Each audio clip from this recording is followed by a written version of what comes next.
ኦሪት ዘፍጥረት ምዕራፍ 47 ከዚህም በኋላ እንዲህም ሆነ አባቴ ታሟል ብሎ ለዮሴፍ ነገሩት። እርሱም ሁለቱን ልጆቹን ምናሴንና ኤፍሬምን ይዞ ወደ ያዕቆብ እነሆ ልጅ ዮሴፍ መጥቷል ብለው ነገሩት። እስራኤልም ተጠነካከረ፣ በአልጋውም ላይ ተቀመጠ። ያዕቆብም ዮሴፍን አለው፣ ሁሉን የሚችል አምላክ በከነዓን ምድር በሎዝ ተገለጠልኝ፣ ባረከልኝ፣ እንዲህም አለኝ፣ እነሆ ፍሬያማ አደርግሃለሁ፣ አበዛምሃለሁ፣ ለብዙም ሕዝብ ጉባኤ አደርግሃለሁ። ይህችንም ምድር ካንተ በኋላ ለዘላለም ርስት ለዘርህ እሰጣታለሁ። አሁንም እኔ ወደ አንተ ከመምጣቴ በፊት በግብጽ ምድር የተወለዱ ሁለት ልጆችን ለእኔ ይሁኑ። ኤፍሬም ምናሴ ለእኔ እንደ ሮቤል እንደ ስምዖን ናቸው። ከእርሱም በኋላ የምትወልዳቸው ልጆች ለአንተ ይሁኑ፣ በርስታቸው በወንድሞቻቸው ስም ይጠሩ። እኔም ከመስጴጦምያ በመጣው ጊዜ ወደ ኤፍራታ ለመግባት ጥቂት ቀርቶኝ በመንገድ ሳለሁ ራሔል በከነዓን ምድር ሞተችብኝ።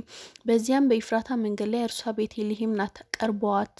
እስራኤልም የዮሴፍን ልጆች አይቶ እነዚህ እነማን ናቸው አለ። ዮሴፍም ለአባቱ እግዚአብሔር በዚህ የሰጠኝ ልጆቼ ናቸው አለ። እነርሱም እባርካቸው ዘንድ ወደዚህ አቅርብልኝ አለ። የእስራኤል ዓይኖች ከሽምግልና የተነሳ ከብደው ነበር፣ ማየትም አይችልም ነበር። ወደ እርሱም አቀረባቸው፣ ስማቸውም አቀፋቸው። እስራኤሎችም ዮሴፍን ፊትህን አያለው ብዬ አላሰቡም ነበር። እነሆም እግዚአብሔር ዘርህን ደግሞ አሳየኝ አለው። ዮሴፍም ከጉልበቱ ፈቀቅ አድርጋቸው ወደ ምድር በግንባሩ ሰገደ። ዮሴፍም ሁለት ልጆቹን ወሰደ፣ ኤፍሬምንም በቀኙ በእስራኤል ግራ፣ ምናሴንም በግራው በእስራኤል ቀኝ አደረገው። ወደ እርሱም አቀረባቸው። እስራኤልም ቀኝ በእጁ ዘርግቶ በኤፍሬም ራስ ላይ አኖረው። ይህም እርሱም ታናሽ ነበር። ግራውንም በምናሴ ራስ ላይ አኖረ፣ እጆቹንም አስተላለፈ። ምናሴ በኩር ነበር። ያዕቆብም ዮሴፍን ባረከ፣ እንዲህም ዮሴፍም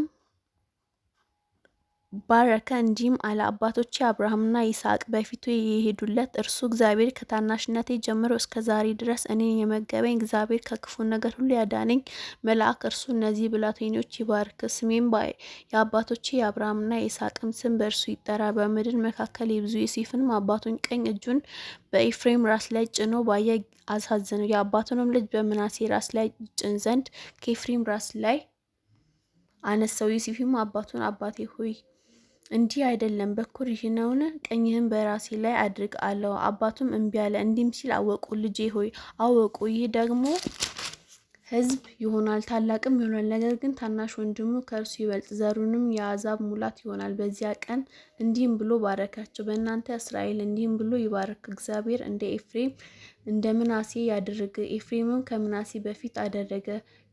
እስራኤልም ዮሴፍንም እነሆ እኔ እሞታለሁ፣ እግዚአብሔር ከእናንተ ጋር ይሆናል፣ ወደ አባቶቻችሁ ምድር እመልሳችኋለሁ። እኔም ከአሞራውያን በሰይፌ በቀስቴ የወሰድሁት ለእናንተ ከወንድሞች አንድ እጅ አብልጬ ሰጠው አለ።